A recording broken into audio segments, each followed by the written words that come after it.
4 PM news network में दोस्तों आपका स्वागत है। मैं हूं आपके साथ राशि ज़हीर। ट्रम्प साहब की जो मीटिंग थी वो हो चुकी, मैं आपको बता चुका था कल ही। आकर के उसने फिर वही बातें बतानी शुरू कर दी। जर्मनी ने ये किया, जापान ने ये किया, इंग्लैंड ने ये किया, मैं ईरान के लोग एनिमल हैं, हमारे लोग वापस आना चाह रहे थे, इस लड़ाई में मैं तेल ले आता। वही बकवास सारी की सारी ट्रम्प साहब ने की है। आज सुबह भारत के समय के अनुसार 5 या 6 बजे के बीच में उनकी टाइमलाइन पूरी हो रही है। रिपोर्टर ने जब पूछा कि साहब आप बार बार 10 दिन, 5 दिन, 6 दिन, 48 घंटे घुमाते रहते हैं कि नहीं, ये लास्ट डे है, डूम्सडे है। उसका वो हेलीकॉप्टर भी निकल आया, जहाज जो डूम्सडे के नाम से है। अभी तक तो हमला नहीं हुआ जब तक मैं खबर बता रहा हूँ, लेकिन ईरान ने 2 ड्रोन गिरा दिए हैं अमेरिका के और इसराइल के, और इसराइल के अंदर कई जगह हमले किए हैं ईरान ने। उधर इसराइल ने पूरी यूनिवर्सिटीज़ तबाह कर दी हैं, तो दूसरी MIT उनको तबाह कर दी है, इंजीनियर्स की जगह तबाह कर दी है। ईरान के अंदर एक इनका सिनेगॉग यानी कि इनका जो यहूदी मंदिर है उसको भी तबाह कर दिया है। वहाँ का जो पंडित है यानी कि रबाई बोलते हैं उसको, वो आया है, उसने कहा ये क्या इंसानियत का काम कर रहा है तू। ये तमाम खबरें हैं। इस बीच पाकिस्तान जो कह रहा था इस्लामाबाद अकॉर्ड बन के मैं दुनिया का बड़ा बड़ा सर्वर बन जाऊँगा, उसको निरस्त कर दिया था ईरान ने। हालांकि ईरान ने कहा ये इजिप्ट और टर्की और ये तीसरा मुल्क पाकिस्तान, उनका शुक्रिया अदा करते हैं कि 5 बातें हमारी वही है। ईरान टस से मस नहीं हो रहा है, अपनी बात पर अडिग है। उधर वो फिल्म बनाने की बात कर रहा है ट्रम्प कि हमारे वार मिनिस्टर को भी लो। वो यहूदी है, एक टेलीविज़न में काम भी करता था, फॉक्स न्यूज़ में पहले। कह रहा CIA के हेड को भी लो फिल्म के अंदर, क्योंकि पहले भी फिल्म बन चुकी है 1980 के मामले में। अब ये जो ऑपरेशन हुआ है दोस्तों, इस ऑपरेशन के बारे में मैंने कल भी आपको बताया था, परसों भी बताया था। एक तो बात ये आई है, मैं तो आपसे 5 ही कह रहा था, 12 विमान टोटल, ड्रोन और तमाम जो है हेलीकॉप्टर मिला के 12 तबाह हो चुके हैं। 12 ये खबरें वहीं से आ रही हैं, मैं नहीं दे रहा हूँ, अभी दिखाऊंगा आपको, पढ़कर सुनाऊंगा।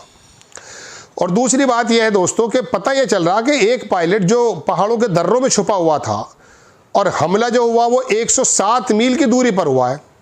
यानी कि वो एक ही दिन में 107 मील चला और जाके पहाड़ों के दर्रे में छुप गया।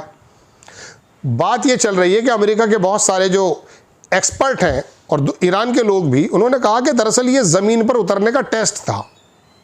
ट्रंप ने कहा कि साहब 107 फाइटर और 64 फाइटर और 5 ईयर 10 वो और 40 वो, एक ऐसा साजो सामान लेकर उतरा था ईरान पर। उनके 12 विमान तबाह हो गए, इसराइल की पायलट मारी गई, उसके फ़ोटो वगैरह ईरान दिखा रहा है। सबको उठाकर ले गए। बहुत कोई कह रहा 300 मर गए, कोई कह रहा 50 मर गए। कोई खबर बड़े अखबारों से तो है नहीं, इसलिए मैं सिर्फ बात बता रहा हूँ आपको। तो ऐसे में दोस्तों बात यह है कि इनका प्लान क्या था। ईरान का कहना यह है और अमेरिका के जो एक्सपर्ट हैं उनका कहना यह है कि इनका प्लान यह था कि हम इस्फहान, जहाँ पर इनका न्यूक्लियर प्लांट भी बना हुआ है, वहाँ उतर के करके एक रनवे बनाएंगे, गड्ढा करेंगे और उसको निकाल करके चुरा के ले जाएंगे और बता देंगे कि देखो हम जीत करके वापस आ गए। लेकिन वो कोई चने थोड़ी भून रहे हैं IRGC के लोग। उन्होंने वो कड़ा जवाब दिया कि इनको यहाँ से मुँह छुपा कर भागना पड़ा और इनके जो है वो जहाज़ पड़े हुए हैं। ट्रम्प से जब पूछा कि साहब वो जो है आप कह लो वो बहुत पुराने थे, उन्हें वहीं ख़त्म कर दी। पुराने तो लेकर क्यों गया था माँ भाई। मतलब देखने की बात यह है कि दुनिया को चलाने वाला एक ऐसा आदमी ऐसी घटिया दलीलें दे रहा है जो आपके और मेरे गले नहीं उतरेंगी। अब बड़ी खबर बताता हूँ। 1 2 3 कांग्रेसमैन और 2 वुमेन, इसमें रिपब्लिकन भी हैं, इसके अंदर डेमोक्रेट्स भी हैं। अमेरिका के संविधान के 25 अमेंडमेंट के मुताबिक अगर कोई राष्ट्रपति दिमागी पागल हो जाए, बदतमीजी पर उतर आए, मर जाए, पागल हो जाए, कोई ऐसे काम करने लगे, उसको हटा दिया जाता है। ऐसे में JD वेंस जो उपराष्ट्रपति, उनके भी नाम सामने आ रहा, बोले वो कुछ नहीं है। लेकिन अमेरिका के रिपब्लिकन्स, अमेरिका के डेमोक्रेट्स ये चर्चा कर रहे हैं, मैं आपको दिखाऊंगा पूरी चीज़ है, कि दरअसल इसको हटा दिया जाए, ये तो दिमागी पागल है, गाली गलौज कर रहा है। जो आदमी रिपोर्टर को, न्यूयॉर्क टाइम्स के रिपोर्टर को बैठ करके जलील कर रहा है और ईरान के लोगों को एनिमल्स बता रहा है, अमेरिका के लोगों को बेवकूफ़ बता रहा है, उसके दिमागी संतुलन का अंदाज़ा कैन यू जज आफ्टर हिज स्टेटमेंट।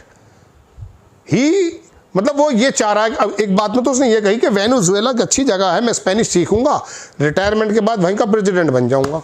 बताइए तो सही, आपके और मेरे हुक्मरान क्या क्या बातें कर रहे हैं। 15 लाख की बात हम हजम, 2 करोड़ नौकरी की बात हम हजम, ये 15 दिन 8 दिन 10 दिन करता वो हजम।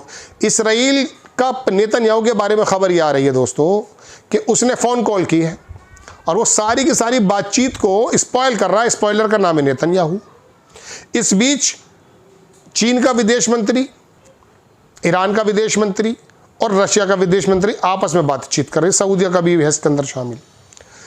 तीसरी चौथी खबर, स्ट्रेट ऑफ हॉर्मस से हमारे कुछ जहाज़ निकले हुए बताए जा रहे हैं, मैं भी कंफर्म नहीं हूँ, किसी और के झंडे के साथ पता चल रहा है निकल रहा है। ईरान ने कह दिया स्ट्रेट ऑफ हॉर्मस हमारा होगा, तय होगा, अब हटने को तैयार नहीं है। उधर उसने कुवैत के बारे में भी कहा है ईरान ने कि ये जो है बड़ा मुनाफिकाना रोल अदा कर रहा है। चूँकि ये 2-3 मुल्क, कतर थोड़ा सीधा हो गया, कतर के भी निकल रहे हैं अब सुना वेसल्स, इंडोनेशिया का भी निकल रहा है। तो ये जो तमाम है, तो इस लिहाज से ईरान लड़ाई जीत चुका है।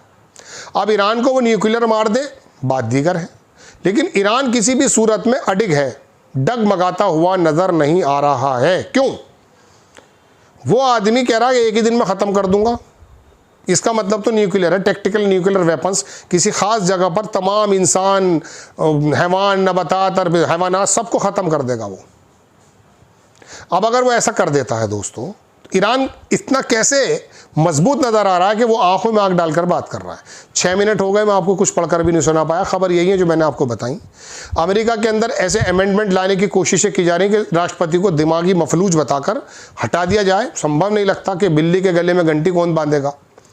और दूसरी बात यह कि ईरान अपनी जगह खड़ा है। इसका मतलब यह है कि चीन और रशिया उस अपनी जगह अडिग हैं, उसके साथ खड़े हैं, उसके साथ मजबूती है। अब अगर ईश्वर ना करे वहाँ पर कोई वेपन्स का अटैक हो गया, तो क्या इसका मतलब यह है, आज ईरान ने कुछ फोटो भी जारी की हैं, उसका तो न्यूक्लियर बिल्कुल ठीक है। उसने अगर अपना धमाका कर दिया तो दुनिया किस रूप में चली जाएगी। आप और हम बड़े सही रहते हैं। मैं देखता हूँ भारत के अंदर, हमारे देश के अंदर खबरें असम बिस्वा पर चल रही हैं। अरे बिस्वा इस लायक नहीं है भाई कि इस समय बातचीत हो। कांग्रेस को भी अंतर्राष्ट्रीय मुद्दे पर मोदी सरकार को घेरना चाहिए। नो डाउट असम के अंदर चुनाव है, लेकिन इन छोटे छोटे मसलों में पड़े रहोगे, उसका पासपोर्ट, इसका वो, ये काम तो उन्हीं को जेब देता है। वो कैरेक्टर एसासिनेशन करते आए हैं, उनका शुरू से काम है। गांधी से लेके राहुल गांधी तक, महात्मा गांधी से लेके राहुल गांधी, प्रियंका गांधी तक उनका काम है। जब भी गांधी आएगा निकल के आ जाएंगे वो। विपक्ष के लोग आएंगे, उनका कैरेक्टर तुम तो मत करो भाई, तुम अपना दूसरा काम देखो। ये बताओ अगर ये लड़ाई चलती रही तो आने वाले 20 दिन में सिलेंडर और पेट्रोल के हाल क्या हो जाएंगे।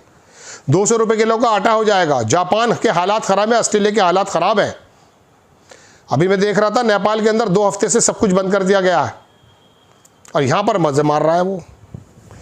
यहाँ पर तमाम गाय के ऊपर लड़ाइयाँ चल रही हैं, सड़कों पर उतरे हुए हैं। बस क्या यार, हमारा भी बस कभी कभी तो मैं सोचता ये हूँ दोस्तों, स्टोन एरा में जो लाने की बात कर रहा है ट्रंप, वहाँ पे पत्थरों के दौर में कहीं हम तो नहीं रह रहे। पत्ते बांधने बाकी, दिमाग और आंख पे तो पत्ते हैं, यहाँ पत्ते बांधने बाकी हैं शरीर पे, और झिंगा लाला हुर करते रहिए। टोटल खबरें ये थी दोस्तों, पढ़कर सुना नहीं पाया। आपसे गुजारिश, अच्छी लगती हैं बराए करम चैनल को सब्सक्राइब करें, शेयर करें। नेक्स्ट टाइम किसी खबर के साथ हाजिर होता हूँ। जय हिंद।